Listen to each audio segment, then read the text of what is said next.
Transformações gasosas. Os gases são caracterizados por 3 grandezas: pressão, temperatura e volume. Se eu mantiver a pressão constante e aumentar a temperatura, vai haver uma variação de volume do gás. Isso vai acontecer se eu tiver um recipiente com paredes flexíveis, um cilindro dotado de um êmbolo, por exemplo, um balão com uma parede flexível de borracha, que permite que o aquecimento faça com que o volume aumente, tendendo a manter a pressão constante. Nessa situação, nós podemos prever qual será o volume final ou qual será a temperatura final, caso eu altere uma das duas grandezas. E utilizaremos esta fórmula aqui. Se o exercício mencionar pressão constante, nós temos a transformação isobárica. Se somente o volume e a temperatura variarem, transformação isobárica. Volume dividido por temperatura, numa primeira situação, vai ser igual ao volume dividido por temperatura, numa segunda situação. Então, aqui eu vou colocar o volume e a temperatura mencionado no início do experimento, aqui o volume e a temperatura mencionado no fim do experimento. Normalmente, uma dessas aqui será dada pelo exercício e o outro desconhecido. A gente multiplica cruzado e encontra o valor incógnito. Se nós tivermos uma situação onde o volume é constante, por exemplo, um botijão de gás, um recipiente de paredes rígidas, que faz com que o volume lá dentro contido seja constante, nós temos transformações isovolumétricas. Também podem ser chamadas de isométricas ou isocóricas. São transformações onde o volume é constante, não há variação do volume. Só varia a pressão em função da temperatura. As duas grandezas, assim como na isobárica, são diretamente proporcionais. Ou seja, se eu aumentar a temperatura, pressão vai aumentar. Se eu diminuir a temperatura, pressão vai diminuir. Pressão dividida por temperatura no início do experimento vai ser igual a pressão dividida por temperatura no final do experimento. Um exemplo disso é se eu deixar um galão de gasolina exposto ao sol por muito tempo. Pode provocar um acidente, porque o aumento da temperatura vai aumentar a pressão no interior deste recipiente. Pode haver uma ruptura do casco, do volume desse recipiente. Por isso que em alguns tanques de automóveis tem um dispositivo lá chamado de suspiro, que permite que parte do gás que está pressurizado ali dentro saia ou entre para equilibrar a pressão do líquido contido ali dentro. Pressão dividido por temperatura é igual a pressão dividido por temperatura. E se nós tivermos temperatura constante e mexermos apenas no volume e na pressão, sempre que o exercício mencionar que a temperatura não variou, que a temperatura é constante, nós temos uma transformação isotérmica. Neste caso, as grandezas são inversamente proporcionais. Se eu aumento a pressão, o volume diminui. Se eu aumento o volume, a pressão diminui. Pressão vezes volume no início do experimento vai ser igual a pressão vezes volume no final do experimento. Sempre vão ser dados 3 valores e vocês vão encontrar o quarto valor aqui. Um desses dois do final do experimento sendo incógnitos. Agora imagine que tudo mudou. Houve alteração de todas as 3 grandezas. Aí nós temos a equação geral dos gases, onde pressão vezes volume dividido por temperatura é igual a pressão vezes volume dividido por temperatura, no início do experimento, no final do experimento. Observa que essa fórmula aqui da equação geral é a junção dessas fórmulas todas aqui.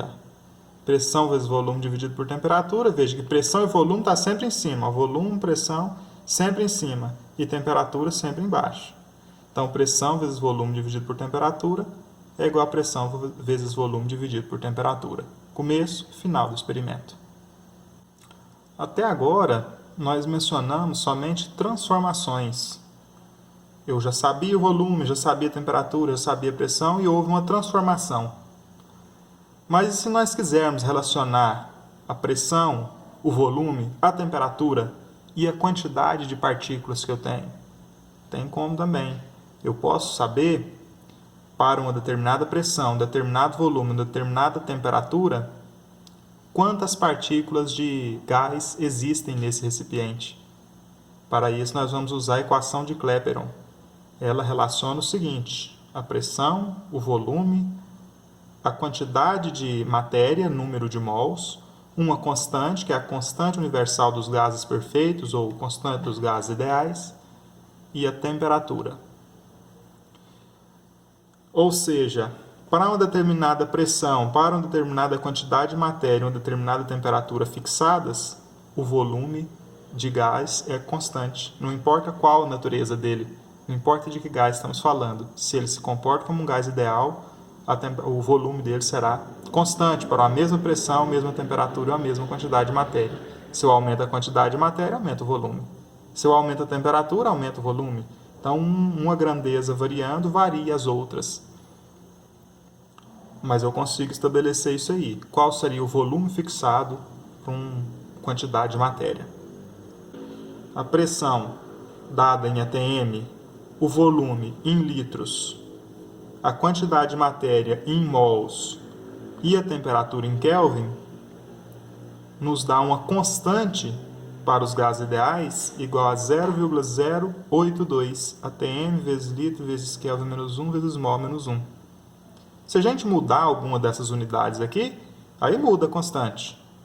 Mas aí a gente converte ela dependendo do exercício. Essa é a mais comum de ser usada, 0,082. Mas para isso, pressão em atm, volume em litros, quantidade de matéria em mols, temperatura em Kelvin. Temperatura sempre em Kelvin. Agora façam como exercício o volume ocupado por 1 mol de gás, a pressão de 1 atm e a temperatura de 0 graus Celsius.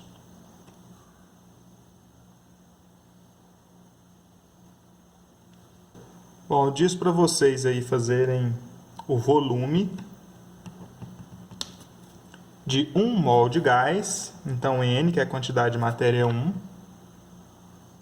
Há uma pressão de 1 atm e uma temperatura de 0 graus Celsius.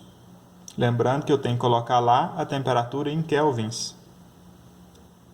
Então, eu preciso fazer 0 mais 273, que vai dar 273 kelvins. O que eu pedi para vocês lá foi o volume. Qual o volume de 1 mol, a pressão de 1 atm e temperatura de 0 graus Celsius, ou 273 Kelvin. Para isso, vamos usar a equação de Clapeyron. PV é igual a nRT. P é a pressão, 1 atm. V é o volume, nós descobriremos. N é a quantidade de matéria, 1. R, constante dos gases ideais. No caso que nós estamos falando de atm e vamos descobrir o volume em litros, 0,082 vezes 273. 1 vezes V é V. 1 vezes 0,082 vezes 273 vai dar aproximadamente 22,4 litros. Então, sempre que a gente tiver 1 mol de gás, teremos um volume de aproximadamente 22,4 litros na CNTP, condições normais de temperatura e pressão, onde a pressão é 1 atm e a temperatura 273 Kelvin.